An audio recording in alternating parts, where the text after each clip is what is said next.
Hello, everyone, and welcome to another episode of Baldwin's Unlocking Your Potential podcast. I have a new face around these parts and am filling in as this episode's host. My name's Gabrielle, and today I'm actually joined by Adrian Harrison, who's VP of Human Relations Consulting at Printing United Alliance. I'm also joined by Mike Nelson, Engineering Lead at Baldwin Technology with the AMS Spectral UV Business Unit, as well as Rich Bennett, President, Baldwin Technology, also at the AMS Spectral UV Business Unit. Welcome, everyone. Thanks so much for joining us on today's podcast. Hi, Gabby. Glad to be here. Thanks for having us back, Gabby. Yeah. Absolutely. Now, believe it or not, this conversation is actually a continuation of our previous episode.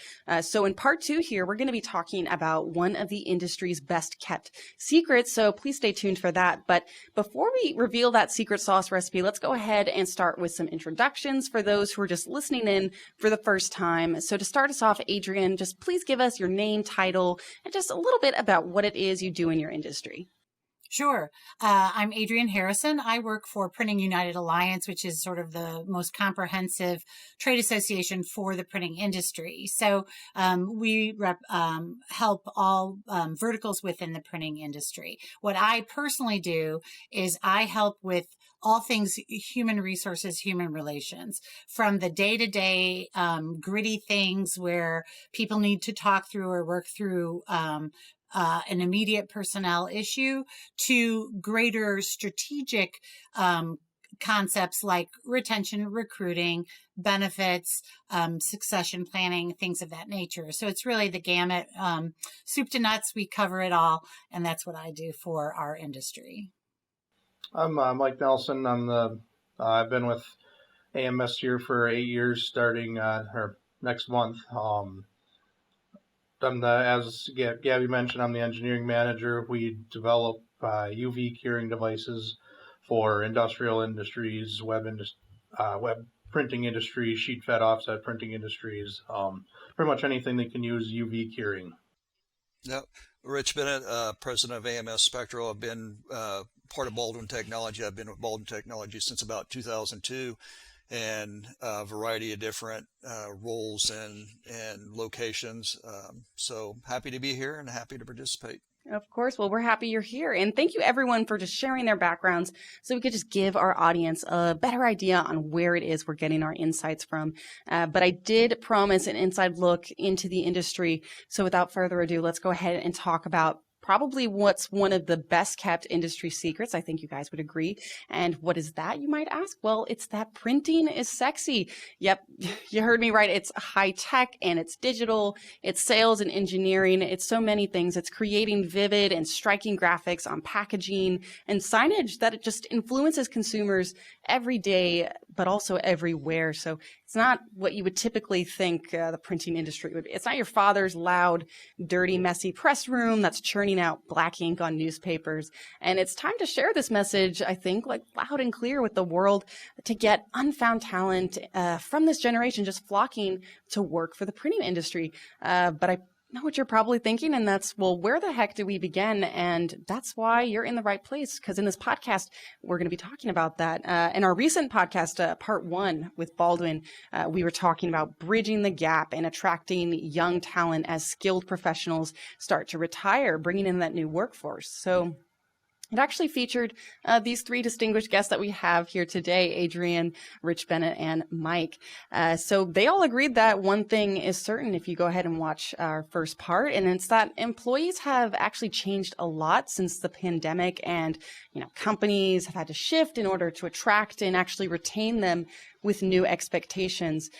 You can probably gather from my intro, we covered a lot of ground, but only kind of touched upon the most important part, which is the importance of selling the sizzle of the print industry to attract this talent. And, we all agreed that this is a topic for a podcast all of its own, which we bring you today. So what better place to start with you, Adrian? You're actually heading up this campaign. So go ahead and just tell us in your own words, what makes printing so glamorous, and how are we going to communicate these sentiments to the younger generation that's entering the workforce?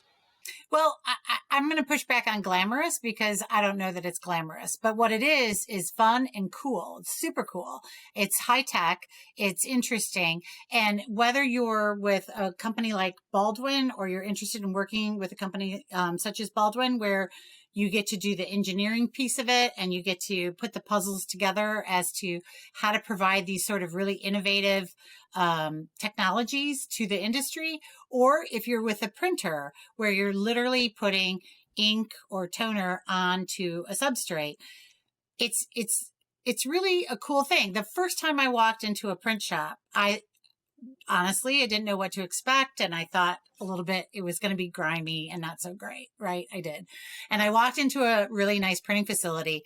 It was bright, clean, beautiful. It wasn't particularly loud. And there were all these cool video game-like consoles where people were working these cool finishing, printing and different types of equipment. And I said, my gosh, why isn't every Gen Z kid out there working in this industry? It's everything that they like to do for fun. And here it is for money and stability. So there's a lot to be said about the work environment. And I do think that we need to market a number of aspects of the printing industry and the print supplier industry out to the public. And one of them is it's a cool work environment. It just is. You work on cool machines and you do cool stuff. And I also think, we all love a good before and after, don't we? We all like to see the grungy little nasty thing or the thing that's nothing, the little slab of wood turn into a chair or whatever. We all like to see a thing transform. When you work in the printing industry, you see things transform all day, every day. And it's really, really cool. Job satisfaction in people has been highly related to being able to see the fruits of your labor. So you're going to see something that you created just in that moment. You don't have to wait 10 years to see it. You don't have to read about later a letter from your client that says, oh, this made a difference to me. You see it in real time happening before you, which gives a lot of job satisfaction. So I have lots of thoughts about marketing and I have lots of thoughts about how to attract people. But I would say the overwhelming two things that will get people in the door is that it's a really cool work environment, generally very pleasant. If your space if you're a printing company or a print supplier and your facility is not welcoming and well lit and well ventilated, you have work to do. You need to do it because those are generally how our facilities look nowadays. And the second thing is that you get to see the fruits of your labor. You get to see a real cool thing transform every single day with what you do. And that is very highly satisfying when you're a worker. Well, for sure. And I think you brought up an excellent point there about job satisfaction. And actually, Generation Z, that's something that ranks really high on them in terms of looking for being in the workforce. They want to have a job that they're proud of, that they're passionate about, and they feel like they're making a difference. So I wanted to ask you, how are we approaching Gen Z with the printing industry, with this marketing campaign? You hooked me with that line, garnered my attention, so you got me here. What do you say to Gen Z? How are we going to share the wonders of this industry with this generation? All right. It's all about video. It's all about video and social media. So get yourself a camera or just your phone. It's fine. And go around and show process videos, not just a still photo of somebody leaning on a light table. That's not what we want to see. We don't want to see a still photo of our supplier industry of somebody, turning a screwdriver. That's not what we want to see. What we want to see are cool process videos that show you the intricacies and the kind of skills that are needed, and then also the product. I cannot stress enough. We need to see the product. So if you are a supplier to the industry at Baldwin AMS and you're making cool equipment that's going to be used in the industry, show your equipment in the process, show your equipment made, and show the products that can be created on your equipment, right? So that people know what they're contributing to. Go to TikTok. I know we all roll our eyes as anybody older than a Gen Z using TikTok, but TikTok is really where it's at. Go to TikTok, go to Instagram Reels. Use hashtags and show process videos. They're already, if you go to TikTok and Instagram Reels and search on hashtags, you will find a lot of printing industry material, right? So we need to make a concerted effort to tap into that market. Oh, absolutely. And I think you brought up an excellent point, which is so very true. Everything is video these days. And that certainly doesn't change with the younger generation. There's a stat like since 2018, just video consumption has pretty much doubled from where we were then. So that's definitely an area that we're going to want to tap into. In other ways that we're seeing the industry change is just with things that we didn't used to have, things particularly like automation. And I'm sure that's just one of those many things that we've seen evolve over time with the introduction of all this new tech we're getting.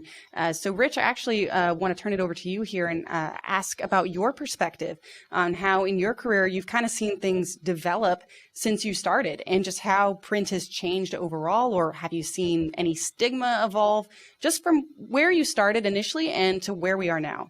Yeah, I think, when, this came up before, and Adrian and I talking about, all the different opportunities that are in the print industry. And it's true that it's contracting. It's true that it's changing, but I think every industry changes over time and evolves. And I think there's I've been coming back to this. There's an evolution, or evolution, or maybe it's a revolution, but a change in the industry. I remember when I first came in, you would go into some of these big, loud print shops, and the amount of print that they would produce back in 2005, 2006. Compared to what some places are doing today, that you can barely comprehend the difference in that. But what's changed is now, instead of having, printing, 100,000 magazines or 200,000 magazines that get distributed all over the world, now you're printing a lot more specialized, a lot more intricate, a lot more targeted marking type stuff. And all that's been allowed to happen and allowed to come due to technology changes. And I remember the days where there would be a whole crew running a press, meaning they're, depending on, if you're talking about a big web press, or you're talking about even some of the bigger sheet fed presses back then, there would be, 4, 5, 6-man crews on these days. Today, there's one person running that press. And then back then I could say there was probably men doing that. And then today it's not that, and used to, you kind of went into a apprenticeship, and it took a long time to kind of be a head pressman. With technology and the people who can comprehend the technology and apply technology to practical application, vertical and moving, you're talking about the younger people want to move faster in their careers. I think our industry is just ripe for that. We talked before about, Mike's progression through the company that he's came in here. It's, we're evolving and becoming part of a larger part of the Barry Waymiller company, who we ultimately belong to. That's going to create, I see Mike's career just continue to go and grow.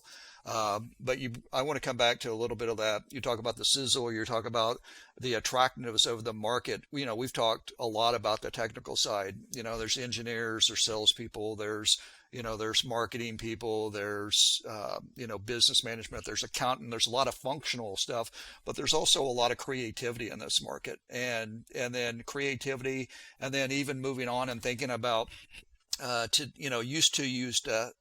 if you wanted to get something printed, you had to have your concept. You had to go to a place that in some places have this in-house or not. You go take your content there, then they would they would draw it up or put it in computers or whatever they would do to get your, whatever you want your printed material to be. Now you can go online and go to places and build something yourself and say, hit go, and they'll tell you how much it's going to be and when you can pick it up and everything else. So for all that to happen has got to be, digitally handled. And that's a whole nother aspect of the business to business, the programming, the software packages, the IT people, the infrastructure, everything that's just related to print. And that's, if there's, I said it the other day, the printing industry is just like, is just like kind of the don't want to get too moral, but kind of the cemetery business. People are dying to get in. There's always going to be a need for the business, and if there's any part of your life, and think about it, that you go, as long as there's food on the shelves, as long as there's packages in the store, as long as there's billboards, on the highways. Some of those can probably go digital, but there's going to be a need for print in some form or some aspect of that. I think you brought up a good point there too, Rich, is that this isn't really a market that the first thing you think of, oh, this is a creative industry or creative role. And there's a lot of untapped potential there that I think would actually draw Generation Z, just because, I mean, a lot of kids, they're kind of encouraged to be creative these days. We're talking about TikTok here, just digital creation. It's a natural kind of progression. Create a TikTok, show me what you're passionate about. It's kind of like the way this generation is thinking now, like, how can I show my audience that I care about this product, about whatever it is. So I do think that's a great untapped potential there in the industry, is that there's opportunity to create, and that's a good draw for Gen Z. I agree with that. If I can, Gabby, I would say this, that I think that exactly what Rich said, we use so many creative people in the printing industry to such great effect, right? There is a home for you if you're a designer, if you're a marketer, if you are a digital creator, because printed materials are often sold, right? They're not just packaging, they're also t-shirts or cool new wallpaper that you can put on, and take off your walls when you're a renter, or just everything. And I see the print application expanding. I mean, the stickers on water bottles has sprung up to be this huge industry. It's the craziest thing. But all of that requires this cool creative input that I think, as you noted, Gabby, Gen Z is really embracing. The creativity and actually being able to see it come to life is really special. And that you have a home in the printing industry if that's your passion. Absolutely. Well, Mike, I kind of want to take this over to you now, because flipping the perspective, since you're just a bit newer to the industry, what initially drew you to be a part of this cause, to be a part of the printing industry, and what also caused you to stay? Honestly, it's everything we've talked about so far. Like the creativity, especially in this industry, or our section of this industry, is, and I tell this to people regularly, is, yes, we make UV curing devices for the curing industry, but we don't just make lights. I mean, we have industrial control platforms that we're constantly working on. We have industrial mounting systems we're constantly working on. The light system itself is both a marvel of fluid dynamics and heat dissipation, heat transfer. So it's a pretty broad arrangement of engineering disciplines, really, for our industry. Even just the fact of automating printing presses, or getting our system to talk properly with a printing press, so that there can only be one operator running the press. That's kind of all of the stuff that's really interested in me, and why I've kind of really latched on to what we do, and what I really enjoy doing here, is just all the different things that we can really touch in such a small place. We're not necessarily limited to one discipline in the technical world. Well, do you think that's something that's important to communicate to the new generation as well, then? I mean, I think also the generation wants to see, I think Rich was talking about this as well, just kind of there's a clear progression for their career. They can kind of see where it's headed, and it's not a one box kind of approach. They can kind of just go off on their own and have a more fulfilling career in just many different ways, rather than just sticking with one. Oh, absolutely. This industry is it's not only a very vast, but it's ever changing in the amount of disciplines that we get to work in. I mean, I brought in mechanical engineers who are absolutely stellar mechanical engineers, but when you spend 40 hours in front of a SolidWorks design, you kind of crave something else, and it doesn't take long for them to realize there's other stuff that we're doing that they've just completely taken a hold of, as far as even just like ERP system management and that kind of stuff, even software or programming.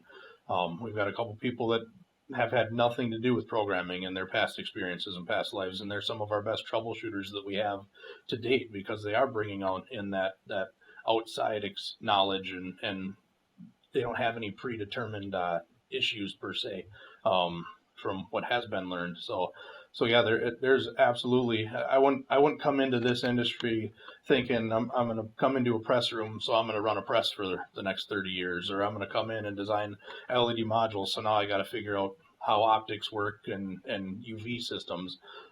There's a lot of different paths that I think one could enjoy coming into either of these fields.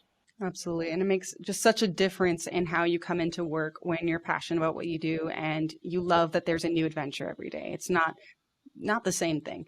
Yeah, and just to add a little bit to that, it's not unique to our business because everything's all evolving.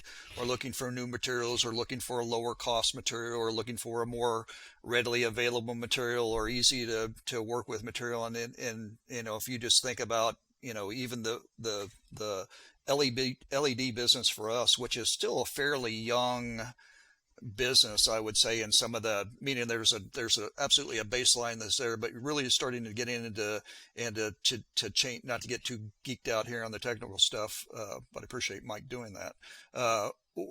It's constantly evolving, and through our work that we've done in the print industry, is he mentioned a little bit about it. It's not really part of this podcast. We're able to take that technology into other industries as well, and then into those other industries is causing us to have to do development, do R&D, to do research, to really push some of the lines on some of the things that are that were thought to be capable or haven't evolved yet. And again, it's all about that evolution. One technology clicks, and then another one comes right behind it.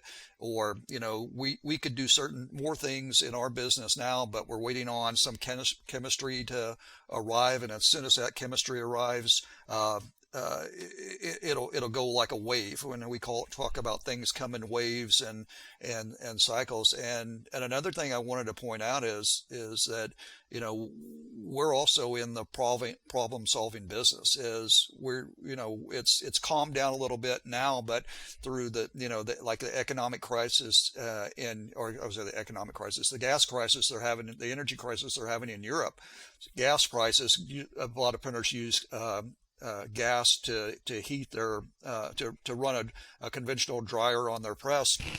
And it all of a sudden was becoming either impossible to get the gas or extremely expensive to get that gas. So a lot of customers are looking at us for a UV or LED cured technology to replace their conventional drying technology. And it's just sparked a tremendous amount of activity, a tremendous amount of work, not just by us, because for us, we can say, yep, we've got the equipment ready, but some of the chemistries that are going to be needed from other suppliers aren't there. So that's forcing those guys to go out and hire people and do research and to find new supply chains and to find new avenues to do things. So it's just, again, print ultimately just touches so many parts of our lives and is literally all over the world, that it's if you can for people that are looking for a career, people who are looking for a stable career, can find that avenue to get in. And maybe you don't recognize it, because we say we're an equipment manufacturing company, but again, heavily relied to the print business. You might have to do a little research to find some of those, but getting involved is there's a lot of security in that right now, I think. Yeah. And, Gabby, if I can toss a little thought in here, I think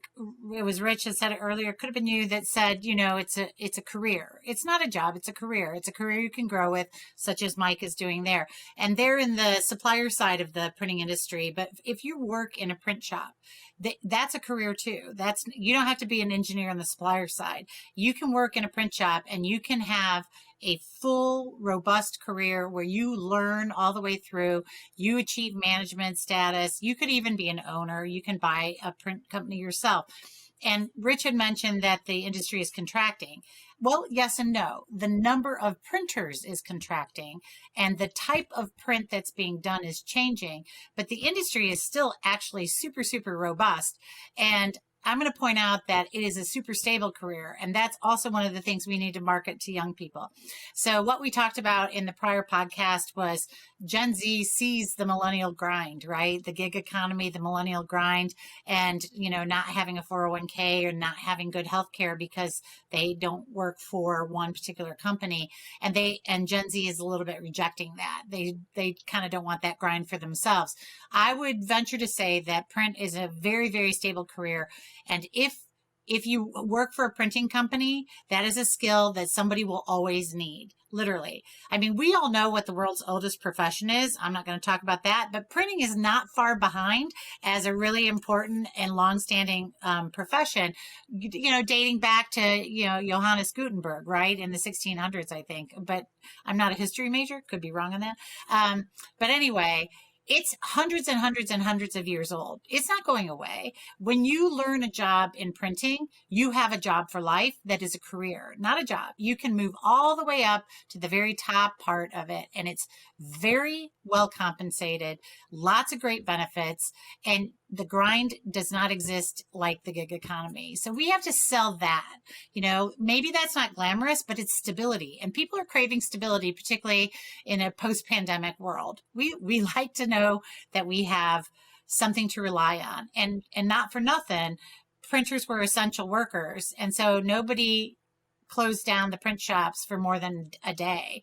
There was still work there. Nobody went bankrupt in the pandemic when you're a printer. There was more work to be done. They pivoted to pandemic-related products when the other products weren't needed. So I really think that it's important to note that it's a career. It's a great career. It's a long-term viable option for people. Well, I absolutely agree with you. And stability is just something very valuable, especially to to everyone, but especially to this new generation, as you mentioned. And I guess my natural follow-up to that is you kind of answered my next question here. But previously, what I said, Adrian, this campaign slogan got me hooked. Okay, so I'm color me intrigued. But what are the next steps from here in engaging and actually recruiting the next generation of print industry in the workforce? So if I'm here asking, why should I invest my future into this field? What would be your response? And Mike and Rich, feel free to jump in as well. So if you're a job seeker and you're looking at the printing industry, why do you want to come to work for us? Well, we have a really, really, really good, stable career for you. In addition, we have a lot of fun and we create very cool things. And so you get a lot of job satisfaction in being part of this creative process. And even if you're in the production floor and you're not doing the design work, you get a real sense of creativity and satisfaction from seeing that product be made. So that's really important. Also, the printing industry is doing a very, very good job of adapting to a flexible work schedule and meeting people where their lifestyles are. So I think that a job in the printing industry could very well equal a flexible work environment that you can have a life and have a career, which, is really what we all really want. And it's very stable, long-standing, fun, clean, and you get to retire with 401k benefits and all the other things that you don't get in the gig economy. Yeah, no, I would say, if you're on the hiring side of it, not necessarily the person looking for the job, but do as we discussed earlier. Make videos, make interesting content that the people are gonna drive people to the business. Show them we're no longer indexing print keys to get the color correct. We've now got automated vision systems, and we can now control the entire printing press from one screen, which is a very similar concept to what people are doing on desktops, what they're doing in their normal lives. The industry, the technology is ever evolving to become more of a commonly used device versus a highly specialized piece of equipment that requires 10 to 15 people to run. Very mechanical, I should say. And we're much more on the electrical side of it, the program side of it. So focus it if you have those assets, or even if you have those products that are interesting to people, focus on that. Bring people what they want to see. Yeah, I would say, and maybe we can be on another topic after this, but what I think is that one is, in business, you're kind of, you're chasing whatever your situation is, and sometimes you you have short memories, and we could, where this industry was starving for labor, 6 months ago, a year ago, or even a year and a half ago. Now, as if there's truly a recession coming, if there's a slowdown coming, if some of these larger tech companies are going to be putting doing layoffs or even slowing down the hiring, that makes much more candidates available. So I think we need to make sure, even though they say, oh, we might be slowing down a little bit. I think we, as people of industry, and just all industry, it's not just the printer, is that we shouldn't just go, whoo, we got through that. We should keep marketing, and then I think we have to answer the question is, I think we have to change our philosophy. We make a lot of videos, we make a lot of things. This one hopefully is going to reach people that maybe would want to come to work for us or get in the industry or whatever. But I think we need to do more marketing on the social media level to potential candidates, instead of, or what we traditionally do is prospective customers. A lot of the videos that get put out, a lot of the things that get put out, as Adrian said, are showing what our capabilities are in case you need it. We're going out and we're showing, whoa, look, made this fancy thing, or we cure this fast, or look at our equipment's better than that guy's equipment, or whatever those things are. And I think if we're truly going to change the industry or attract that talent, if that talent is not going and getting the newspaper with the want ads. Do they even have those in the newspaper anymore? I assume they do.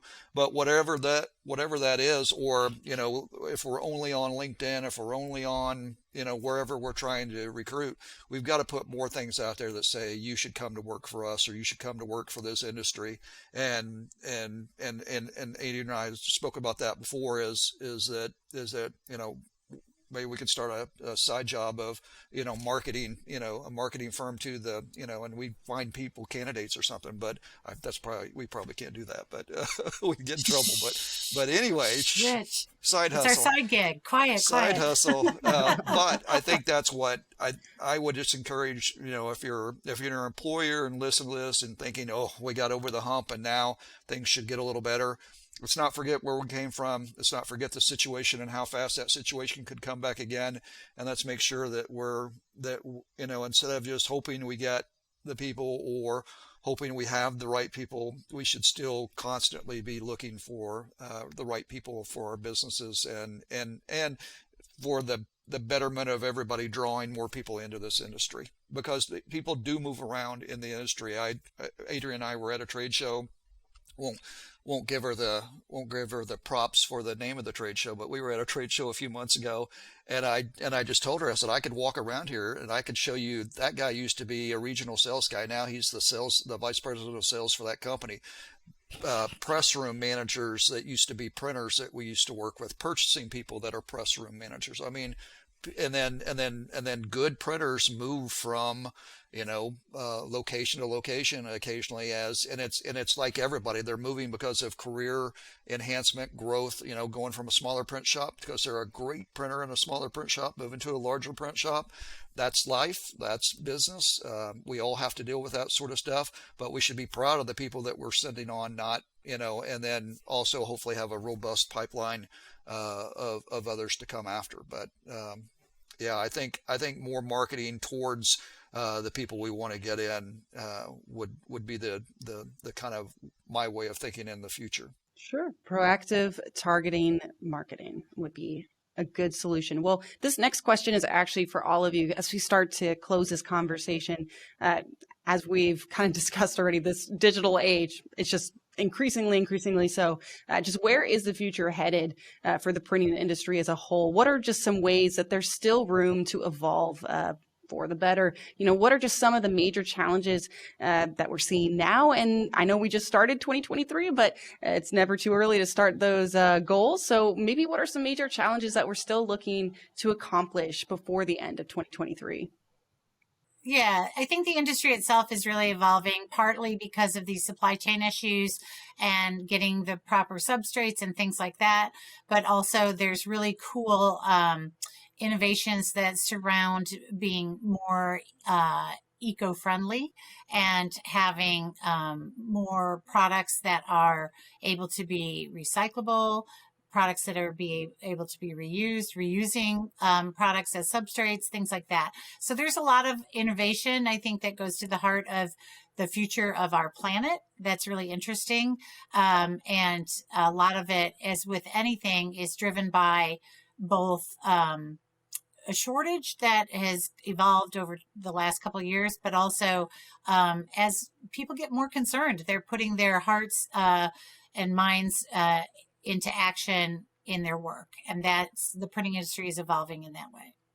Yeah, I would, and Mike could comment to this as well. And I'll do more from the sort of the business side, but you do see in the printing, there's been a trend for a while of going more green. That can get very technical as far as the waste that comes out of the printing process. Before even, like I said, going back when I came in, there would be dumpsters, full of waste, and trucks would have to show up to haul off the chemicals and everything else. So that's been a tremendous change over the years, and it's still happening. Some of the products, and it's happening a lot in the supply chain. So in the supply chain, the printing might be clean, but some of the products used in the supply chain may still have hazardous waste to them, or impacts to the environment. And there's a tremendous amount of pressure on the print industry to stop using these types of products or those types of products, which is causing, again, us to have to develop new technologies, or some of the developing technology. Again, we do a lot of LED curing. A lot of that stems from, the development of that product stems from the high cost of energy to run a traditional UV curing system, also along with mercury and the quartz and everything else that goes along with the supply chain side of that. There's just a I would say a continual, as printing. I'll just go back to this statement. Printing is so injected or involved with everyday life that any type of, or not any type, a lot of the things in business and environmental, transportation, anything else that you're doing out there is going to have some impact, and therefore some need to adjust or evolve the printing industry.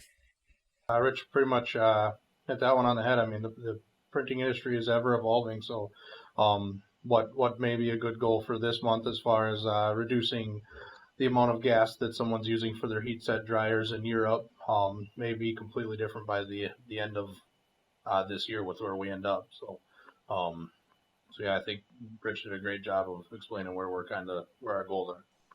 So basically what he said. Yeah. All Good right. guy. Took it right out of my mouth. Words right out of my mouth. Well, that closes up the conversation for today. So thank you, Adrian, Mike, and Rich, for joining us on today's topic of how we should be just trying to sell the sizzle of the print industry to attract talent for this new generation, and how we can do it. Certainly learned a lot. So thank you so much to you all for being on the podcast. Thank you. Thanks for having us. Yep. Of course. And as always, if you want to learn more, please visit baldwintech.com and look for this podcast wherever it is you get your podcasts at. I've been your host, Gabrielle. Thanks for tuning in.